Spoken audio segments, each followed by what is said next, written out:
Yo, what's good, YouTube? Welcome back to the channel, man. So in today's video, guys, we're gonna be explaining what Dorian Finney-Smith, and Shake Milton brings to the Los Angeles Lakers, and also what I think the perfect scenario would be during the trade deadline or before the trade deadline with the rest of the first round picks, or however many first round picks and player contracts they want to trade for the team, and the players I think that will make this team, or will put this team over the top and make them the contender that they should be this season. So Dorian Finney-Smith, guys, this is one of the wings or forwards that we have been asking for. A guy like him or Cam Johnson. I did believe that Dorian Finney-Smith would be traded to the Lakers along with Cam Johnson from the Brooklyn Nets. You would bring over those two really solid, or beyond solid in my opinion. Cam Johnson is a phenomenal wing player, defensively and offensively at the same time. But Dorian Finney-Smith is he's more of like a dog in the defensive end. He's a really versatile player. He's an elite catch and shoot 3-point shooter. He shoots 40% catch and shoot threes. This season he's shooting 45% from three, 44.5%, and he has only played I think 20 games or something like that. So it is a small sample size, but that's just showing you what he's capable of on a bad Brooklyn Nets team. He's going to be getting a lot of open looks with the Los Angeles Lakers. Now, hopefully, guys, we've seen elite 3-point shooters come to this team and not be able to shoot the ball very well at all. So I'm hoping that Dorian Finney-Smith can shoot the ball extremely well with the Los Angeles Lakers. I'm not even asking for him to shoot 45% from three. If he can shoot anywhere from 37 to 39%, that'd be absolutely immaculate for this team. And then obviously he's a much better defender than D'Angelo Russell, or obviously Maxwell Lewis, who didn't really get playing time, who's kind of been a bust since he came into the league. I thought he had some potential coming into the NBA, but he has not really shown much at all on the improvement side. But Dorian Finney-Smith is going to be the perfect fit with this team. I don't know. I think sooner or later he will be a starter with this team. Obviously, right now Rui Hachimura is still going to be the starter. But I think sooner or later Dorian Finney-Smith will be the starter. I think the starting lineup should be, as of right now with the current team that we have, I think the starting lineup should be Max Christie, Austin Reeves, LeBron James, Dorian Finney-Smith, and Anthony Davis. That should be the starting lineup right now. And Dorian Finney-Smith does fit extremely well along with this team. And his stats this season, he's averaging 10 points a game, 46% from the field, 44% from three. This is absolutely crazy. He's averaging a steal a game as well, and he's averaging about 5 rebounds a game. So, like I said, the defensive versatility, he does all the dirty work. He's kind of a version of what Jared Vanderbilt does. Jared Vanderbilt is a better defender, on-ball defender in my opinion, but I think that the versatility that Dorian Finney-Smith brings at 6'8", and also he can shoot the ball extremely well, I do think he's just as valuable to this team, or he will be, just like Jared Vanderbilt.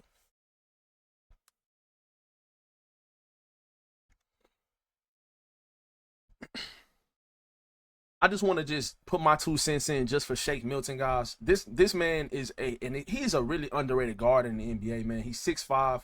He has a really good three-level score game in the NBA, guys. He's a good mid-range shooter. He can knock down threes at a high clip as well. He's a 40% catch and shoot 3-point shooter as well, just like Dorian Finney-Smith. He's only 28 years old as well, so he still has some room to improve because he's in his prime. Like I said, man, as a 3-level scorer and a high assist to turnover ratio guy, he doesn't really turn the ball over that much. He's had a couple games in his career where he's had over 10 assists in his career. I really like this. I really like this move as well. I know a couple years ago when Shake went to the Minnesota Timberwolves in free agency and we got Gabe Vincent, I know the Lakers were trying to go after him then. They've been trying to go after him for a while. He worked out with the Lakers. His rookie season, they was going to try to draft him as well. But like I said, man, coming out of SMU, Shake Milton was a really good NBA prospect. He hasn't really gotten a lot of playing time, but he's one of those players that when he's gotten playing time, he's produced. So I'm saying, like, he's had a couple games, even just recently, he had a couple games. He had 16 points, 12 assists. He had a game where he had 20 points and 2 rebounds and 1 steal. Like I said, look, 4 for 6 from 3. Like I said, he is a good 3-point shooter. He hasn't got a lot of playing time this year, but all we need him to do is come off the bench, be solid, don't turn the ball over, knock down the Cajun 3, set running that pick and roll with Anthony Davis or LeBron James and stuff like that, that's gonna free up him some open looks. So I really like the acquisition of Shake Milton as well. It was very underrated in my opinion, especially if we don't go after another guard. And I do think we will go after another guard, but until then, Shake Milton is a really really solid addition.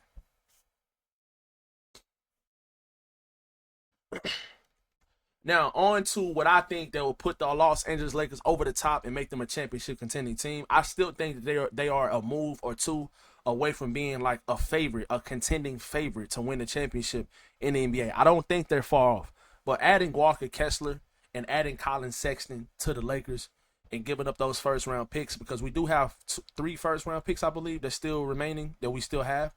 So if we was to give up those picks, which I think this would be absolutely amazing.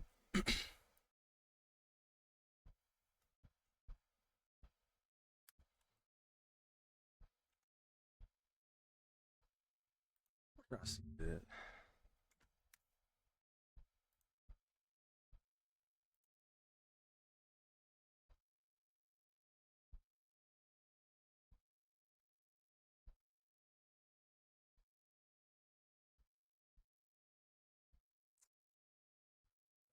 Like this.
Now, guys, according to Anthony Irwin on Twitter, guys, he is a pretty good Lakers source. He said some things in the past and it's come to fruition. It says Lakers sources say they've held internal conversations about Robert Williams of the Portland Trail Blazers, Nick Richards, Dayron Sharp, and Walker Kessler. Speaking of Kessler, sources say the Lakers and Jazz got fairly close to a deal over the summer, but talks this year have been pretty inconsistent. One issue Utah has pointed to is that sending Kessler to pair with Davis would improve the Lakers' front court, not just this year, but importantly, moving forward. Utah holds the Lakers' 2027 first, top four protected pick. Danny Ainge has expressed concern that Kessler would stop the Lakers from fully bottoming out as Davis ages and after LeBron James retires. So basically, Danny Ainge is worried about Walker Kessler being on the Lakers and playing a prominent role in stopping the Jazz from being a contender in the future or like helping this team out because they have the 2027 pick. So basically, he wants the Lakers to be bad so that they can have a higher pick in 2027. So we all know Danny Ainge has made trades in the past with the Lakers and Rob Pelinka. With the Russell Westbrook trade, he helped the Lakers get Russell Westbrook off their books a couple years ago when he was on that horrible contract and was playing absolutely terrible with the Lakers. So I don't know if Danny Ainge is going to end up trading Walker Kessler to the Lakers, but I'm telling you right now, if he does, this guy is the perfect fit alongside Anthony Davis and after Anthony Davis retires because Walker Kessler is extremely young. He's one of the best shot blocking and rebounding centers in the league. He's over 7 foot tall and he continues to improve every single season. He's a live threat. He's athletic. So that young athletic center that can block shots and rebound and that big body that can play next to Anthony Davis, kind of sort of like JaVale McGee, but better in my opinion, or even Dwight Howard, but better in my opinion as well, because Walker Kessler is getting better every single season and he's an elite shot blocker and he's a really good rebounder and he's a big body. having that combination next to a guy like Anthony Davis, who is a generational defensive player, and he's a really good rebounder, and he's a star player that can score the ball at all three levels, and you pair him next to Anthony Davis with Walker Kessler, I'm telling you guys, that'll be the best front court in the NBA when it comes to defense, and it'll be extremely hard to score on this team. We would have great rim protection, and it'll be scary for the whole entire NBA. And I completely understand in a way why Danny Ainge would not want to trade with the Lakers and give them Walker Kessler, even though they're willing to probably give up 2 first-round picks for Kessler and Sexton, or Kessler and Jordan Clarkson. You know what I'm saying? To pair Kessler with a guard and bring them back to the Lakers. That's young and fits that timeline to grow with JJ Redick in the future. So I understand in a way why Danny Ainge would want to do that, because the Lakers would be in the way of the Jazz having success with their future. But at the same time, like, if this does happen, this would be absolutely scary for the NBA for this season and going forward, because that front court of Anthony Davis and Walker Kessler would be scary defensively.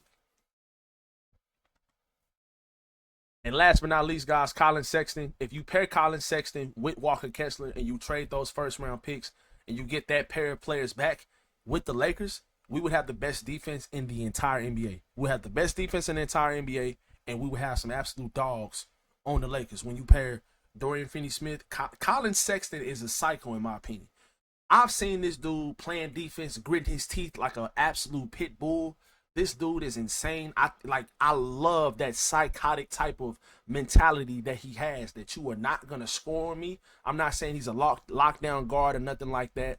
Colin Sexton is he's 25 years old, so he's not even in his prime yet. He is kind of like on the smaller side.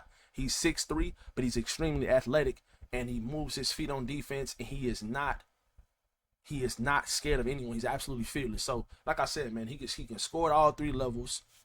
He's an absolute dog on defense because, like I said, he's not gonna be afraid to guard anybody. He's not gonna back down.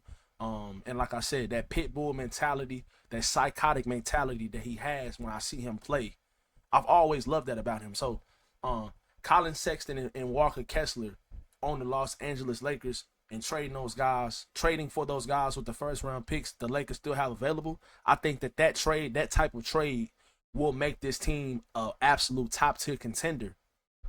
I don't think they're far off, but they're a move or two away from being a top-tier contender. When you trade away when you get Dorian Finney-Smith and Shake Milton, and you do not give up first-round picks, and you get D'Angelo Russell off your team because he's been inconsistent since he's been back, I wasn't like a hater of D'Angelo Russell. I just hated the inconsistent play. And I felt like there's other players that can fit better on this team, like a Dorian Finney-Smith. Like a Dorian Finney-Smith. When you get a 6'8" guy that can shoot the three and play defense, and he gives you more size. So the Lakers rotation currently right now, they won't have anybody on that team but like one player, Gabe Vincent, that's going to be under 6'5". That's going to be actually in the rotation. That gives you more size, that gives you more versatility on defense, and that just makes you harder to score on, and that makes it easier to score on the other side of the ball as well. So let me know in the comment section below, guys, what is that move, in you guys' opinion, that will put the Lakers over the top, that trade that they can make before the NBA trade deadline with the last couple of first-round picks that they do have. Let me know in the comment section below, and I'll catch you guys in the next video. Peace.